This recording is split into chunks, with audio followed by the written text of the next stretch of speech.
Well, good afternoon, good evening, good morning, depending where you are, everyone.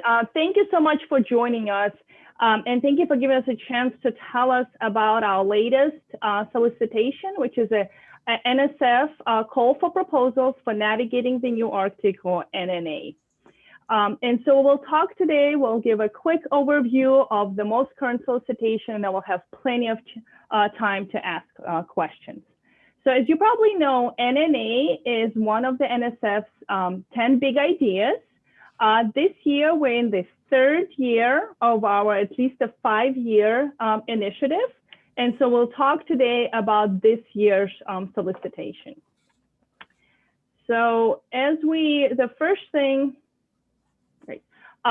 first thing I want to make sure we talk about are the major goals of the NNA. These are very important because these are the goals that are guiding us within NSF as we make our investment in the portfolio in the NNA, and also important for you as researchers putting together proposals to keep in mind as how to best address in whatever proposals or projects you're putting together.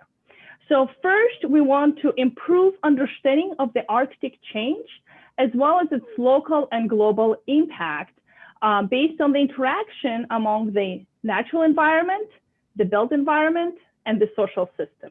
And so those three components, the natural environment, built environment, and social systems, you'll see over and over again in the presentation and in NNA, because those are really kind of the fundamental systems that we're looking at when we're thinking about the NNA.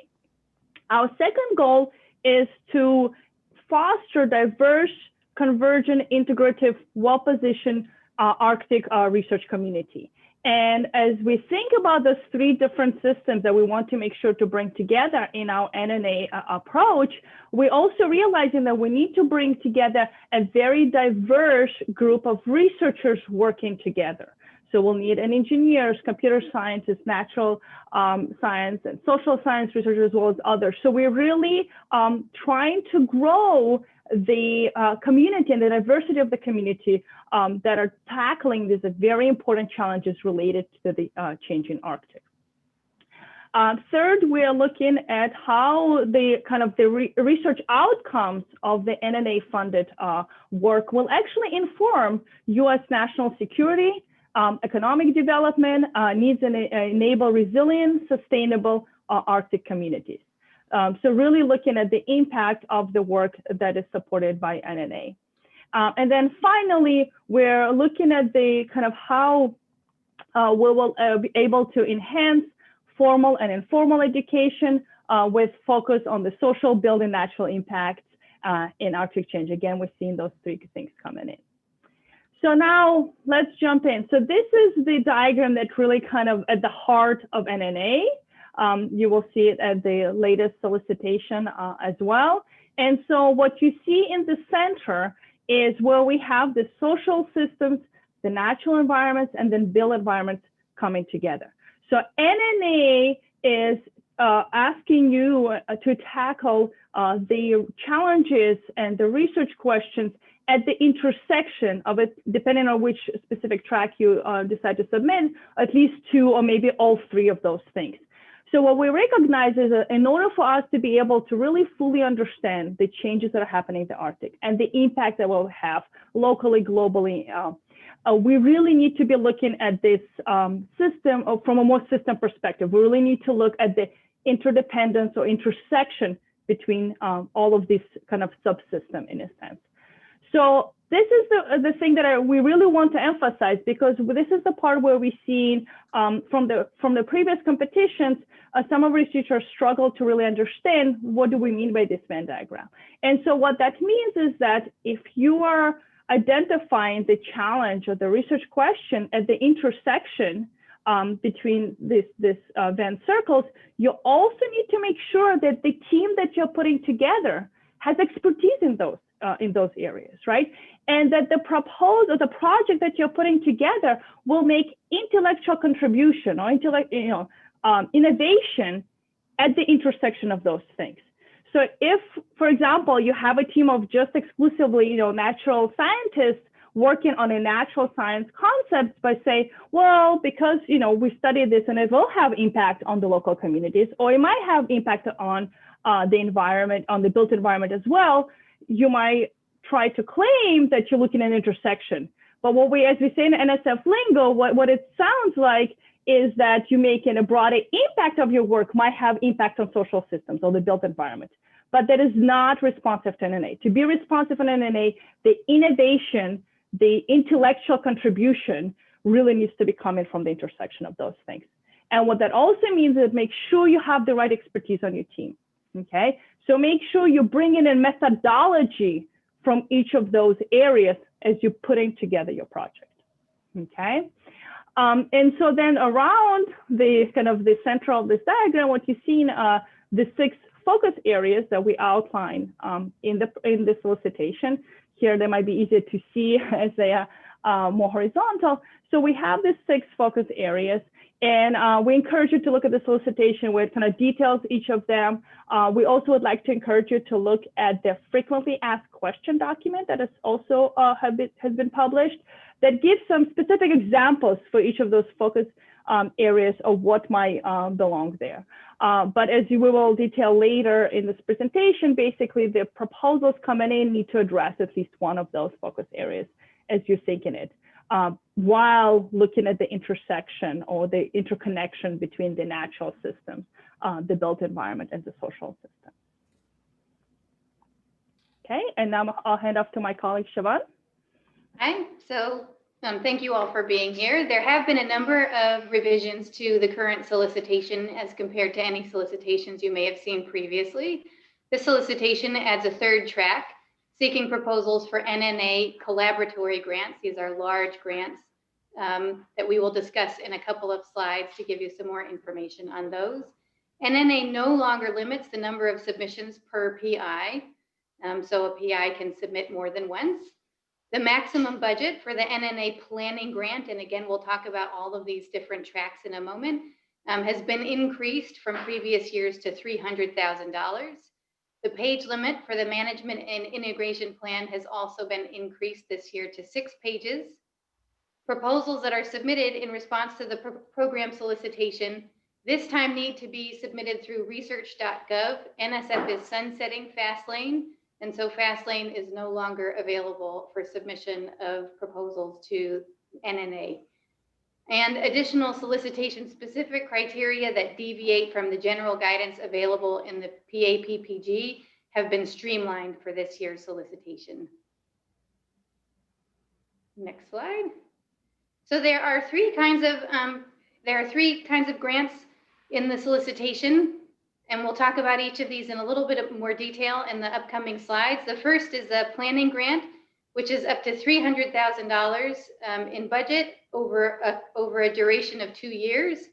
We have NNA research grants, which are up to $3 million over a duration of 5 years, and NNA collaboratory grants, which don't have budgetary restrictions, but do face a maximum duration of 5 years. And over all of these different budgets, all of these different kinds of awards, we anticipate a portfolio of awards that has a range of budgets. So we ask that you submit something that matches the scope of what you're trying to achieve within a given research project. Next slide. Okay, as Siobhan mentioned, the current solicitation calls for 3 types of proposals, which we'll describe in order from the relatively small and simple in scale to the larger and more complex. The first of these 3 categories of proposals are proposals for NNA planning grants, which are similar to the previous track 2 of the previous solicitation. These proposals are intended to support planning activities and capacity building that leads to the formation of convergence research teams that will address important challenges of the changing Arctic, its global impact, and that will lead to advances in Arctic science and engineering through education. So in essence, these planning grants are intended to help with the development of convergence research teams to tackle projects of a larger scope in the future. This may include support to conduct activities such as organizational planning meetings, facilitate team formation, fostering stakeholder community networks, conducting needs assessments, and other sorts of planning activities.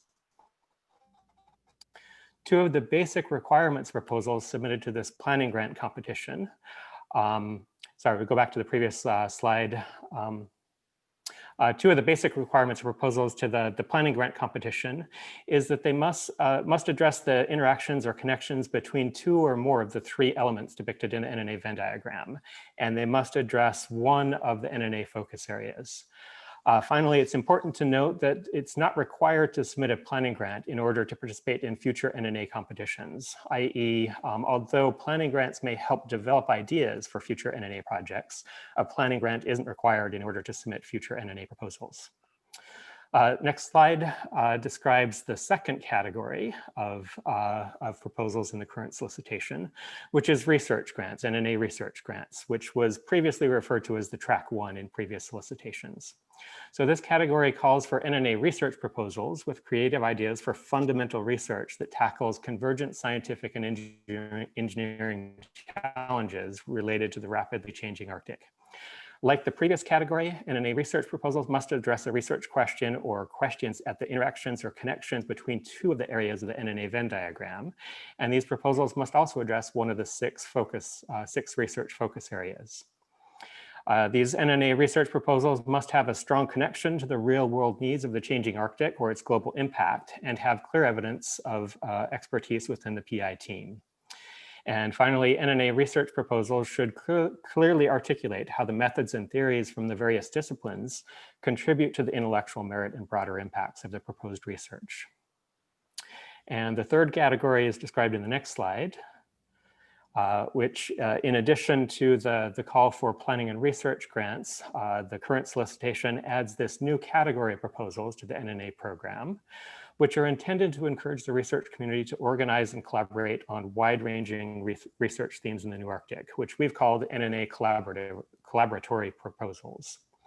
The intent of this new category of proposals is to provide the foundation for the cultivation of long-term ideas, collaborations, research, syntheses, and investment in the future of convergent science related to Arctic change. The NNA Collaboratory Awards are intended to support the research community to build new teams and to both build new teams and to pursue creative and ambitious projects that may not fit into one of the two previous categories, the NNA planning grants or research infrastructure, but sort of a blended mode between the two. These are not intended to construct substantial new physical infrastructure, rather they're meant to create these new collaboratories.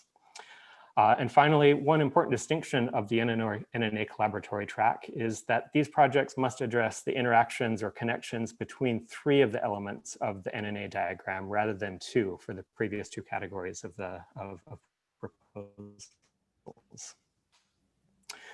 So I'll turn things over to Colleen Strawhacker for the final slides of the presentation. Thank you, Jonathan.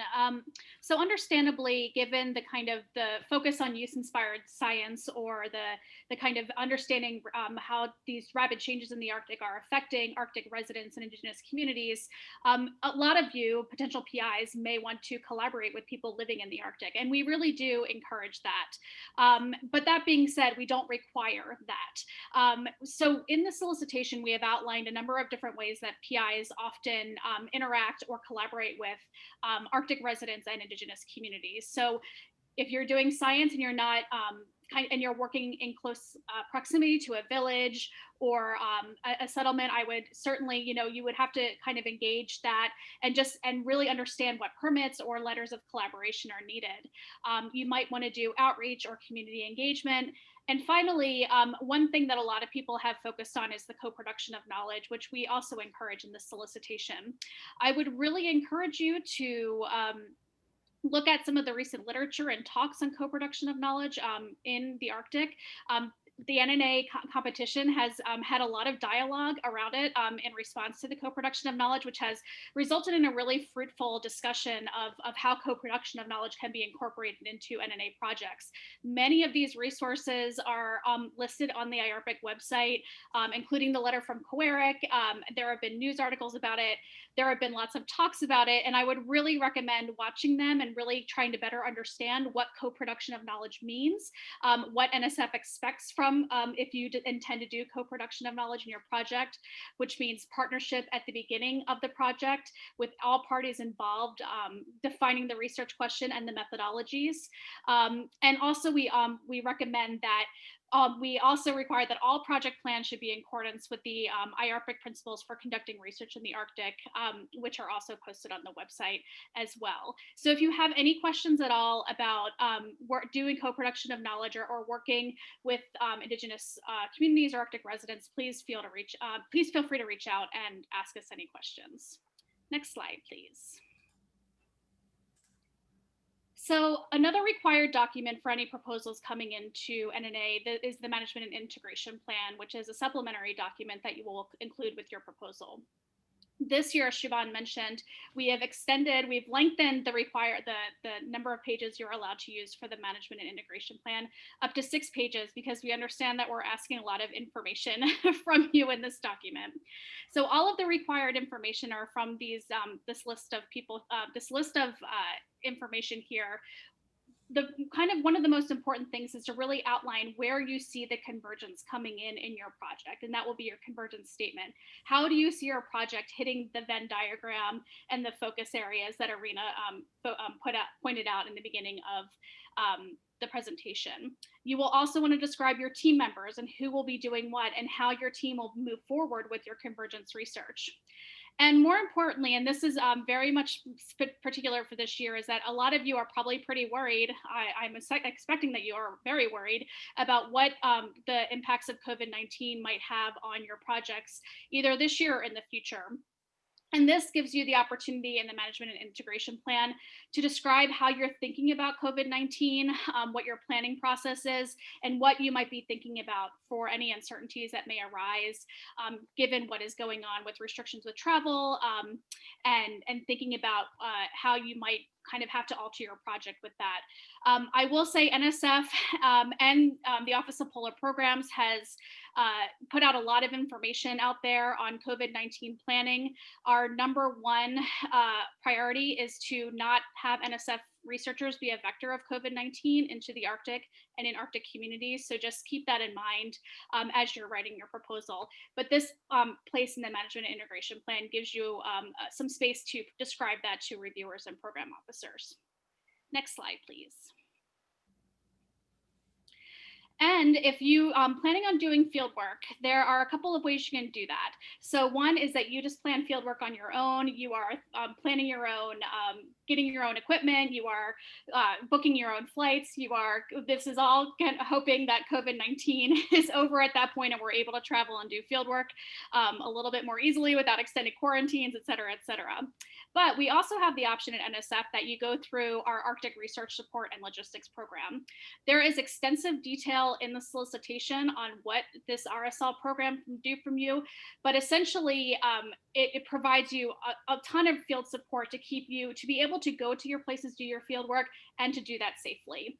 So what I would recommend that you do is think about the field work. You'll obviously describe that in your proposal, and then think about whether you want to organize and do those fieldwork logistics on your own, or you want to go through the Research Support and Logistics Program.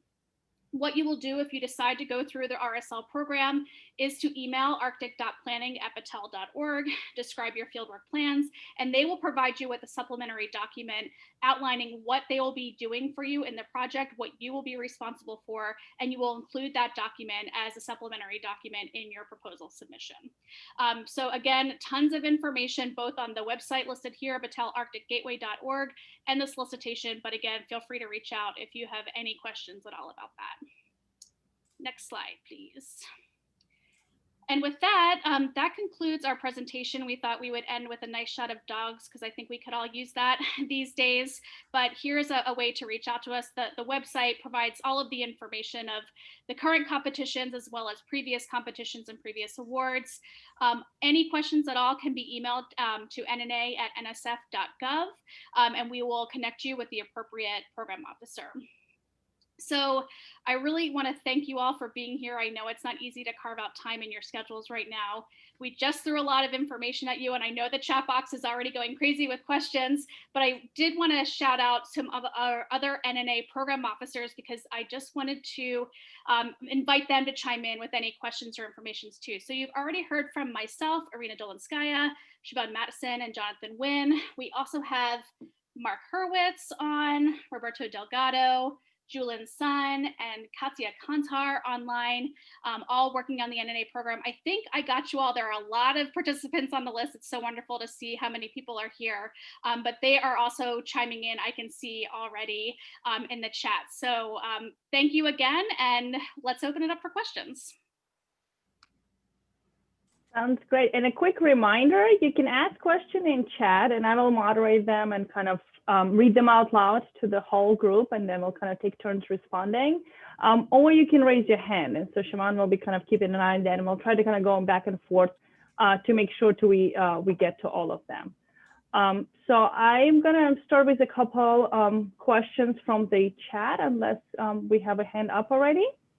So the first— Can I just jump in for a sec too? Oh yeah, of course, sorry. Just to remind folks, if you are on the phone, you can unmute yourself by pressing *6.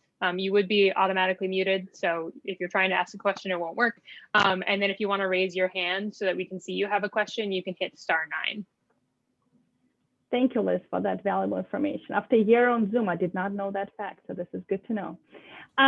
So the first question is that, about the research.gov submission that I believe Shimon was talking about, is that, so does research.gov now support collaborative proposal submission, or do all multi-institutional proposals need to have single lead with subawards?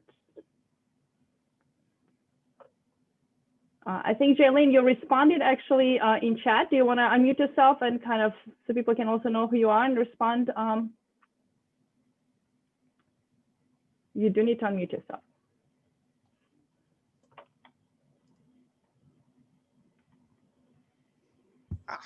Yeah. As I understand, research.gov can handle all kinds of proposals now, and more capabilities will be added to research.gov. So as at this point, we request all NNA proposals to be submitted to research.gov, and it should be able to handle collaborative proposals. If you have any questions, please let us know, and we can pass that along to fix it if you run into any problems. Thank you. Shimon, if we don't have any raised hands, I can go to the next question. Will the planning grants be reviewed by a full review panel? Roberta. I'm just going to start calling at people. The short answer is yes. It'll be a full review panel, but they will be separated from the research grant proposals. So we'll have panels that evaluate the research grants. We'll have those that focus on the planning grants, and for the first time, we'll have panels on collaboratory grant proposals. So that, I think, is a good tie-in to maybe a question about the collaboratory track 3. How do the collaboratory track 3, they never named track 3, they're collaboratory, we stop with the numbering, differ from the traditional RCN or NA, so traditional coordination network, research coordination network type of proposal? Do you want me to take that one, Irina? Sure. Okay, I will try my best to answer that one, and I'll let my colleagues chime in with any other information. So this is a really good question. As you probably noticed, when Jonathan was describing it and in the solicitation, we deliberately left the collaboratory track pretty open-ended because we wanted to give PIs a lot of flexibility to be super creative in what they wanted to do. And so when you think about the kind of solicitations for research coordination networks or research networking activities, which are mentioned in this question, they're pretty prescriptive. You know, for research coordination networks, you have a specific set of meetings. Your budget is under $500,000. You're not really doing any research as a part of research coordination networks. The collaboratories are very open-ended. Again, I know this could be kind of frustrating to think about, okay, where, like, I need some boundaries, I don't know where I'm going, but I would really encourage you to think creatively about this. Again, we left it open-ended. I would certainly recommend reaching out to NNA at nsf.gov, and a program officer can chat you through on what would be appropriate.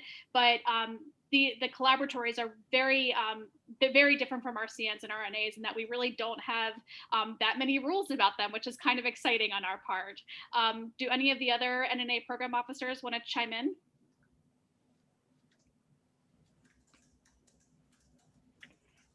Maybe one little kind of advice. I remember being on the other side as a researcher, trying to talk to the program director and thinking that like the program director had a very specific vision of what they want. And I thought the point of conversation was trying to figure out and try to read their mind. We really do not, we really intentionally is open-ended because we don't have a very specific thing in mind and we want you to guess it, right, and guess it right. We just want to really open it up and let you guys come up with creative ideas, what you think the needs are for the change in Arctic. Maybe I'll just add on, I cannot emphasize enough on that Venn diagram because Irina talked about it many times. So when we talk about these three focus elements, we're not talking about just to say, you just mentioned it. We want to see fundamental research in those areas. Hypothesis, objectives. Yeah, it's the same as in the your regular proposal to some NSF core programs. You need to emphasize what you're going to do in terms of fundamental science to address those issues in those areas. Thank you, Jalen. So I'm assuming Shaman will give me a thumbs up when there's a question, raise hand. So I'll just continue with the chat that we have. So there's a question about the follow-up on the Kwarek et al. Letter. What is being done to encourage community-driven projects? The letter listed a couple of solutions. Are they being implemented? And there's also a link in the chat to the letter that this person is referring to in case you don't have access to that. So anybody wants to start off?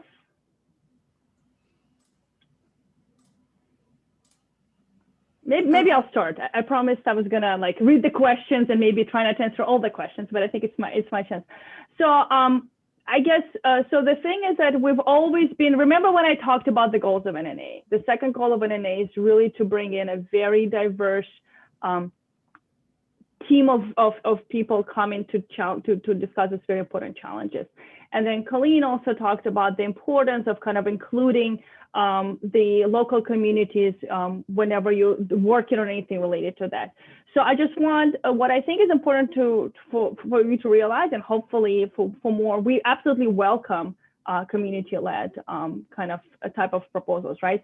So we're really trying to broaden the diversity of the types of researchers that we see submitting to NNA.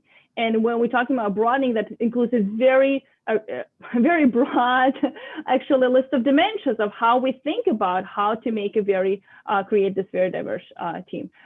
So we definitely are looking at, I think to be talking about kind of what specific implemented, we're doing a lot of the things that we do for a lot of other things, how we're trying to broaden our PI community, right?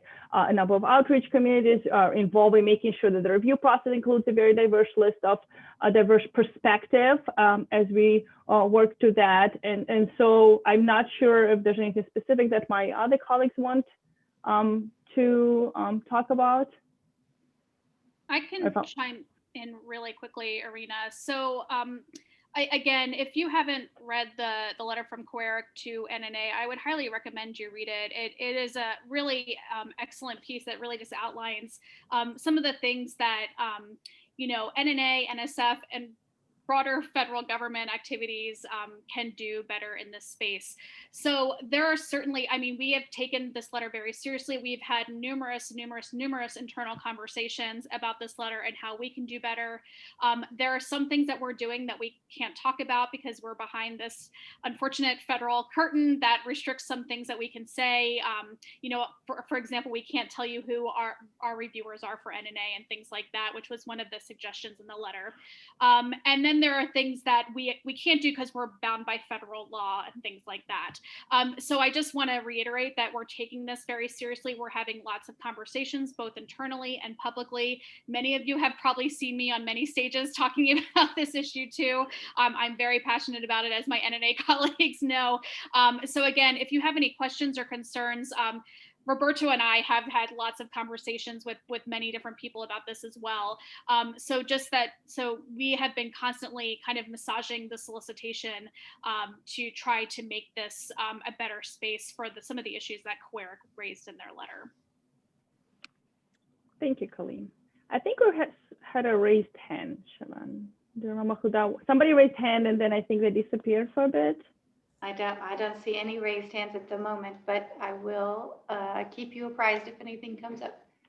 If anybody raised it before, and there's somebody named Mary, no. Okay. All right, I'm gonna go to the next question then. Does Polar Field Services no longer provide logistics planning and support for NSF projects? I think I'll ask, Colleen, you know that information. Colleen and I have put some information, sorry to interrupt. Yeah, go ahead, So Roberto. I was some just going to information say, you answered in the chat, so go for it. Yeah, so not everyone has the chat available to them. The short answer is that Polar Field Services is indeed part of the new Logistics Prime contract. So we'll continue to support proposal planning for NSF proposals related to Arctic field research. There are other subcontractors who are associated with the new Battelle logistics contract, including UAC Science on the North Slope of Alaska. Familiar to some of you who work up there. And there's at least one or two other partners as well that can support, again, NSF proposal planning and projects for Arctic field that include Arctic field research. And the website is posted in the chat as well. Thank you. So another question is about, since the program has been running for a couple of years, is there any project report, project meeting material available? It may help the potential proposer to develop their ideas, especially for the convergence development. And Colleen answered in the chat, but I did want to make sure I ask the question verbally and also kind of communicate the answer back. So yes, there is, ARCUS has been compiling a bunch of information for the previously funded projects and the PI meetings. They were the ones who were helping us organize the PI meeting last year. And so you can find actually a lot of really great information at the www.arcus, it's arcus.org/NNA. So you can find a lot of that information here. I can quickly add on this. For all the PIs, the potential PIs, any NSF funded projects can be found online. And so when you search those words, you can just put a keywords NNA, whatever you want. And so it's all in public. And then you can find their abstract of the project, and then that's it. That's public information. Thank you, Jillian. Yes, that's very helpful information as well. So the other question we have is a previous NNA grant winner eligible for another grant?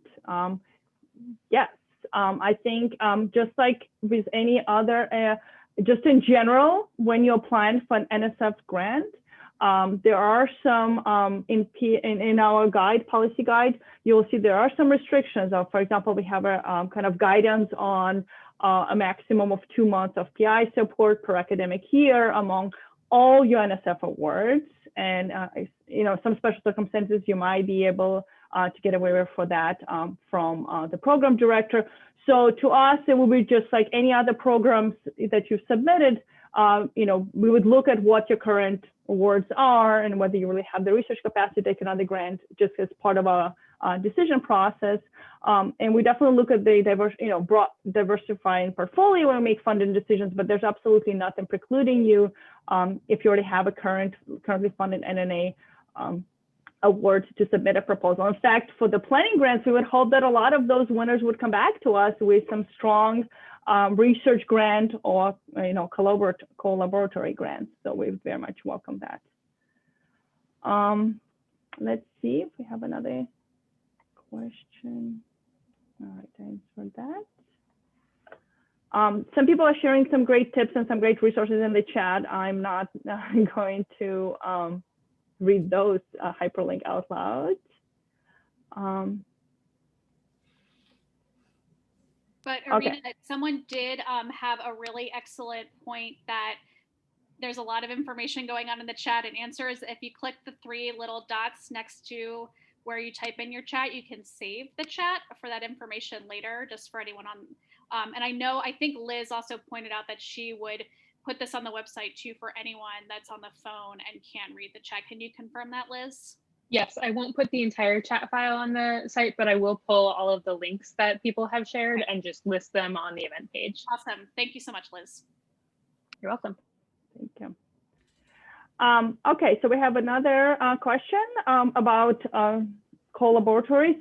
So if a group had a research proposal that was kind of less than $3 million that covered all 3 areas in the Venn diagram, can you give an idea under what circumstances a collaboratory grant would be a better choice than the standard track? And by which means research track. Jonathan, do you want to take that? I realize you've been quiet for a bit. Yeah, I guess I might sort of have an idea.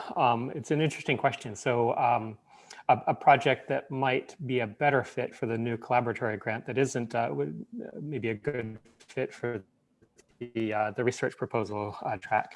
I think if the project didn't fit into one of the 2 previous categories of being purely research activities versus team building activities, things that sort of span that entire spectrum, and things that are sort of longer term in scope that might fit into the collaboratory better.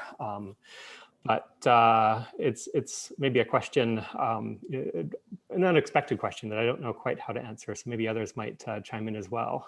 Things that just didn't fit into the previous 2 tracks as well.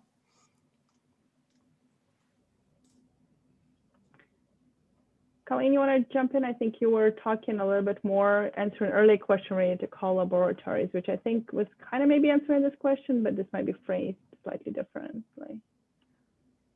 Sure, I think Jonathan did a great job. Again, we left it open-ended so you can come up with ideas, right? So if you don't know where exactly it fits, please, again, write your 1 to 2 pager of your project idea and reach out to us. That is really the best way to go. Because this is the first time we're doing collaboratories, and this is the first time that we've written it into a solicitation, it is a little weird for NSF to have something so open-ended, but it's also really exciting.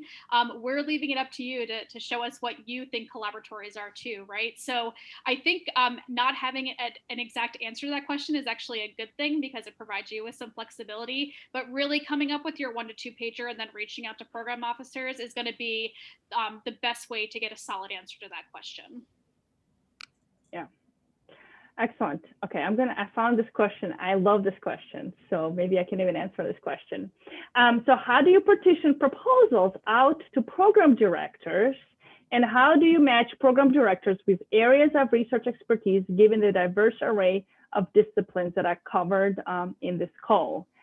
I love this question because it's a chance for me to kind of once again talk a little bit about how NNA is thinking about this challenging problem. So when we asking the convergence approach within research, we use the same approach internally within NSF of how we manage panels, how we put together who we invite to be as our reviewers. So what we really do is that when the white papers come in, we try to maybe give a little bit more of send them by expertise in the program directors. But when you see a lot of us here, many of us spanning many different divisions and directors within NSF, and that's intentional, that's by design, because we really believe that to truly tackle this important, challenging problems, you need to have a holistic look. You need to be bringing this very different set of perspectives. I can tell you, I'm coming from engineering directors. Not a lot of engineers doing research in the Arctic, but I think more of them should. So when we're really looking at that, all the proposals coming to NNA are really handled together by our whole team holistically, and really looking at not, oh, this is the engineering NNA proposal, or this is the social science NNA proposals. By design of that Venn diagram, there could not be such a thing as an engineering NNA proposal. Because they really need to be looking at the intersection, the overlap. So we really treat them very much kind of as a team within NSF and look at them as a broad portfolio rather than trying to divide them up by specific themes or a specific kind of methodology. Anybody wants to add anything to that? I'm really excited that you guys asked it. No, you did an excellent job, Irina. Well done. Thank you. Is there, okay, now a little bit specific kind of question. Is it acceptable to budget stipends for Arctic resident collaborators that are not a part of research team, but are critical for successful research and co-production knowledge? I see that Colleen already answered in the chat saying yes. Yeah, absolutely. yes, I did. I very quickly said, yes, that is acceptable. Again, this is kind of one of those things that you'll want to talk with your partners about what is an appropriate form of compensation. Some will want salaries written directly into proposals. Some honoraria and stipends are perfectly acceptable budget lines. Sometimes gift cards are things that people want, things like that. So again, talk to your partners, just like as you would with any of your other co-PIs, figure out appropriate compensation. Your sponsored research projects office should answer any budget questions for you on what's appropriate or not, but we see stipends and honoraria specifically to answer this question written into proposals all the time. And if I may, just as a follow-up to that, like the original question included an aspect about, critical for successful research. So obviously every budget item needs to be strongly justified and demonstrate the clear value and contribution to the overall success of meeting the objectives of proposed research activities. Thank you. So I have last question here that I think we haven't answered. So if you have some more questions, keep them coming. Well, oh no, actually I see a hand. There's a hand raised. Yes. So let's call on. I was just wanting to follow up on that discussion. Is that the question said Arctic residents, and the answer was yes, but is it different if the Arctic resident is not an American citizen in Alaska, if it was someone in, I don't know, Scandinavia or Greenland, or is it still possible to have community partners in your research getting NSF funds for honorary or stipends, or does it have a different set of rules? I'm happy to answer that. The PAPG has some guidance about foreign payments made to foreign institutions or foreign consultants. And in general, at NSF, those are relatively difficult to justify. But having said that, in cultural anthropology, for example, we do this all the time. It requires a little bit of extra justification internally on our part. There's an internal form that we fill out. So I think when you're making those requests and they're anticipated in this kind of research, that you have to justify the inclusion of these individuals and their payments pretty explicitly within your budget justification. It just makes it a little bit easier for us to deal with the documentation on our end. And you can do that. It is, you don't have to pay them people on the consultant line. If you look at the PAPG, there's some very specific requirements for who and when people are paid as consultants versus being paid stipends or honoraria. They can go into this line G6 other, for example. Sometimes it might be appropriate to include participant support costs depending on what kind of roles people are filling in your research. So I think the best thing to do on budget questions is always to ask your program officers ahead of time before you submit, and then to remember too that if an award is made, there is some flexibility for you to move things between categories. Our Division of Grants and Agreements may ask you to move things around as well. And your research office, really, those are the folks who are the most knowledgeable about any of the restrictions that are placed in terms of flexibility to move things around and so forth within your own institutions. Thank you, Shaman. As an engineer, we don't often work with those. So I really appreciate your expertise on this.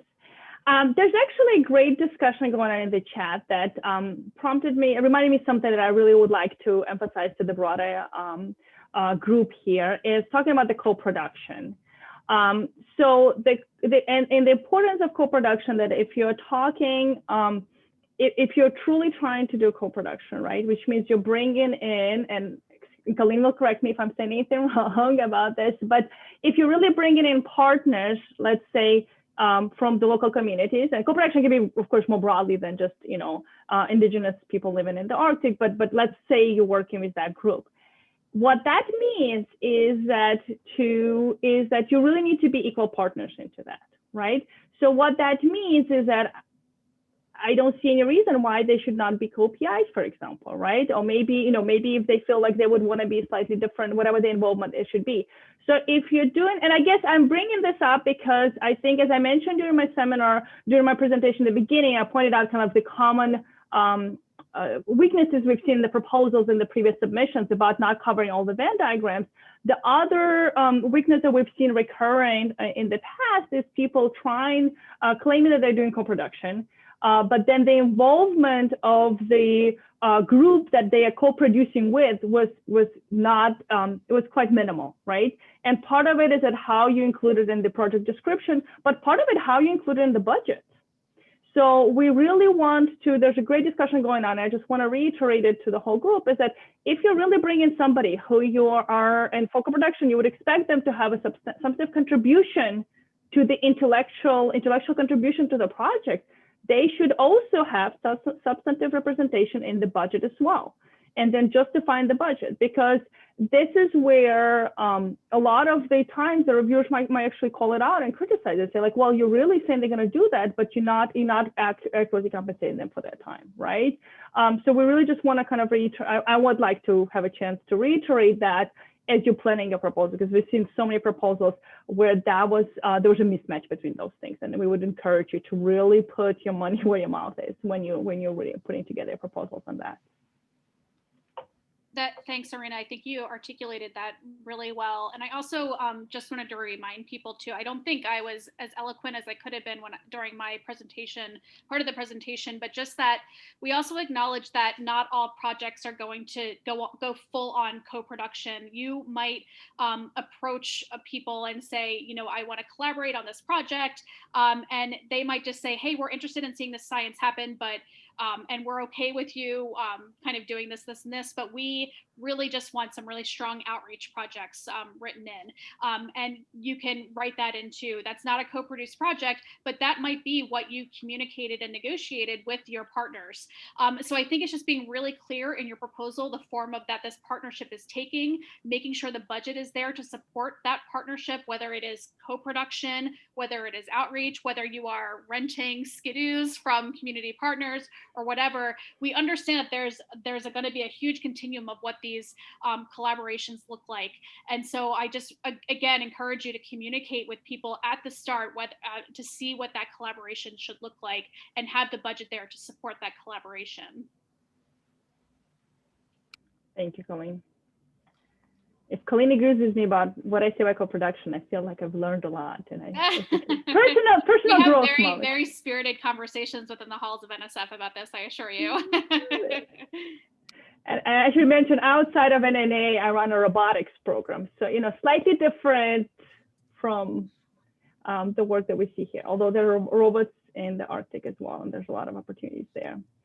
I think there's one quick question about whether bio is involved. So biology directorate is involved with NNA as well. Kendra McLaughlin is our rep. But again, all the questions related to Arctic, strongly encourage you to email nna@nsf.gov. We work as a very well-oiled kind of team.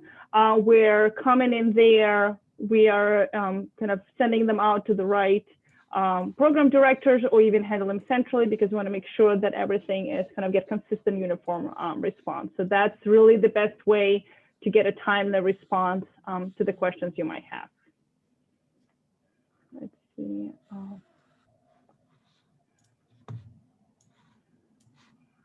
Any other questions that I might have missed?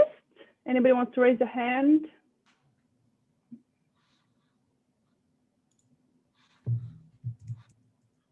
There's a number of dialogues I'm seeing between the participants within the chat, which is fantastic, but they might have caused me to miss a question buried somewhere in between. So I just want to make sure. Maybe I'll just add on. So our working group is from a very diversified background, our POs. But when we deal with some specific research subject, we all reach out to experts in this area, trying to find the relevant reviewers. So all these proposals will be heavily depends on reviewers' comments. So if you have some suggestions on the reviewers, you can always list them in the supplementary documents. But the thing is, we trying to balance different reviewers on any specific subject. So we may use some of them or not, depends on the situation, but your suggestions are welcome. But I just want to make sure you understand this is not just an NNA approach. At the NSF, we always trying to find the right reviewers to do it. If your research is touching different area, we're trying to reach PO in that area to find a right reviewers for you. So that's a general approach. Thank you. I think Julie had her hand up. Would you like to unmute yourself and ask a question? Yeah, just so you didn't miss it. In previous grants over my career, when I've worked with teachers or local people, I usually put those under participant support costs, and those don't have overhead. But when you're working with Native communities and you expect to give them stipends, honoraria, whatever, they're very involved in the research and education elements. Are all of those things going to go under participant support costs? Is there any guidance you can give us on that? That is honestly the kind of territory where I start to ask DGA questions about where things go. Participant support cost is a special area because, as you said, it doesn't involve overhead. And so sometimes what gets moved, like it's much less flexible than some of the other categories on the budget. So I think if you have specific questions about things like that, it's probably a good idea to ask your program officer. And if we need to, we can go to DGA. That is, I think, compensation and stipends and honoraria, in my mind, are a little bit different than the kinds of things, incentives for engaging in research. So I would probably advise initially to put those in something like G6 other. Occasionally in cultural anthropology, they actually go right into the foreign travel. So I think it's variable. It depends on how you're justifying it, but I would ask your program officer. I don't know if anybody else wants to chime in on that. Thank you. Just a quick comment. My experience is if you're senior personnel and graduate students, technicians, their salary normally involve in benefits. And then that's, on the top of budget sheet, it's a different category. And for temporary helpers, participants, I think it's a line G, whatever, that's what's used for. But if that's not clear enough, yes, DGA is the place to go. And I think there are some explanations in PAPG. Yeah, just to check into it. Thank you. And just to clarify, DGA is Divisions for Grants and Agreements at NSF. We use acronyms a lot, and I'm always trying to remember to spell them out outside.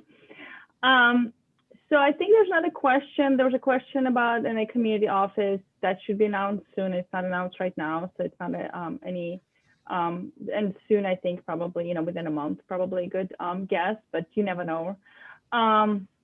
So the other question is, how is expertise defined by NSF in this context, especially expertise with regards to local knowledge and co-production of knowledge? There was a lot of discussion of making sure your team's expertise fits the intersection in the Venn diagram. So let me actually take this one, and I'm happy again this question was asked because it gives me a chance to clarify and reemphasize this Venn diagram. And really what's happening here is that, remember we talked about identifying the research problem at the intersection, and then making sure you have the right expertise to answer that question. So we intentionally, we spend a lot of time internally talking about that. We're intentionally not requiring you like, oh, well, you have to have a social scientist and an engineer and a natural scientist and an indigenous representation, right? We specifically not being prescriptive. And within NNA, we're really trying to be, as minimize prescription as much as possible, and really just gonna let the community decide, and you decide what works best for your proposal. So it is up to you to clearly, convincingly articulate in the proposal of what is the challenge at the intersection, what is the challenge you're trying to address, how it overlaps with these areas. We sometimes get questions like, well, what is built environment? Well, it's for you to define what it means for your specific project. And then in the proposal, convincingly articulate that you will be bringing in the right methodology and the right expertise to be able to tackle that problem.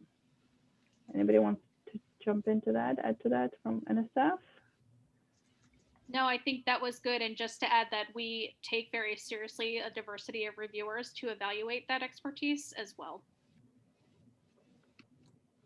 Excellent point. Another point is sometimes we find, well, most of the time, actually, it's not just the one reviewer in your particular area. We have several experts. The panel review, many people jump in, discuss, and they all contribute to their knowledge on how these proposal, whether there's any success of the project, whether the approach is proper. They all come in to participate in the discussion. So it's just not only one reviewer decide whether your project is fundable or not. I just also want to quickly point out we are a little bit over already. So for those of you who have to log off to another exciting Zoom meeting, I just want to make sure that, feel free to do that. I think we will stay in for a few more minutes just to answer a couple more questions. But I just wanted to also acknowledge that we are a little bit over time. But these are all fantastic questions, and we really appreciate the opportunity to have this conversation with you. I saw one of the participants, Sandra, you're unmuted. Is that because you wanted to ask a question or? Okay, all right, so good, that answers it. There's a question about what is the NNA NSF requirement around instrumentation equipment purchase for project research purposes, specifically succession planning? That's a very specific policy type of question that is outside of NNA. So I think I would be happy to put you in touch with the right people within NSF to answer that question, but NNA really follows just the general NSF policy on that. How is the pool of potential reviewers generated? Unfortunately, we really cannot give you many more details on that. As you know, we take the peer review process very seriously, which also, and the integrity of the process really depends on the confidentiality of the reviewers. So we wouldn't really be able to give you much about that information. We will tell you that it's just as broad as the working group, right? And it's bringing in the expertise to cover this full kind of span of the Venn diagram that we talked about, but we really don't want to, cannot really give you any specifics on that. But Irina, Caitlin just gave us a perfect opportunity to beg to reach out if you're interested in being a reviewer. We all know we're always looking for good reviewers. We all know that everyone is dealing with a lot right now, and that you might not be able to review this year, but that means we're always looking for more reviewers. So thanks to Caitlin for setting us up to beg. Please reach out to us and let us know if you're interested and able to be a reviewer. We would love to hear from you, I promise. how I missed that opportunity. I must be ready for the weekend. That is definitely, absolutely.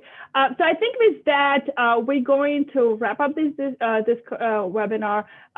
Again, Jonathan just posted a very important tip that if you haven't heard by now, email your questions to nna@nsf.gov. The entire working group has access to that. We monitor it. We respond to that. Keep in mind, there's a couple of federal holidays next week, but we very much, that's really the best way to get a timely response to any NNA question. So we really would like to encourage you to do that. With that said, Liz, do you need to do any closing?